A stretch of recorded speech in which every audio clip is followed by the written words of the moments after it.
அழகாவே தான் பாடுவார். எப்பவும் மாரி பாடுவார். அதுல ஐபிசி பக்தி என்ற ஒரு நிகழ்ச்சியை ஆரம்பித்து, திரைத்துறையினருக்கெல்லாம் அவார்டு குடுப்பாங்க.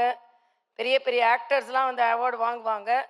ஆனால் பக்திக்கு என்று ஒரு நிகழ்ச்சி நடத்தியதற்கு உங்களுக்கு எனது மனமார்ந்த பாராட்டை நான் தெரிவித்துக் கொள்கிறேன். ஏனென்றால் பக்தி என்பது அரிதாகி கொண்டு போகிறது. இல்லை, அறிவுபூர்வமானது பக்தி என்பதை இங்கே நீங்கள் நடைமுறைப்படுத்தி கொண்டிருக்கிறீர்கள். இவர் பாடியவுடன் எனக்கு ஒன்று ஞாபகத்திற்கு வருகிறது.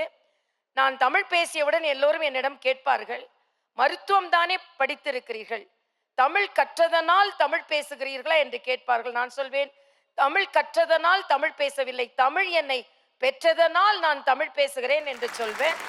அதே மாதிரி இவர் பாடியவுடன் பாட்டு கற்றிருக்கிறாரா என்பது இரண்டாவது, பாட்டே தலைவராக அப்பாவாக பெற்றதனால் இன்று பாடலாக அவர் உரையாற்றி கொண்டிருக்கிறார், பாடிக்கொண்டிருக்கிறார் என்று தான் சொல்ல வேண்டும். தன்வி பொட்டிக், குயின் ஆஃப் ஹேண்ட்லூம்ஸ், இப்போது சென்னை, காரைக்குடி மற்றும் மதுரையில்.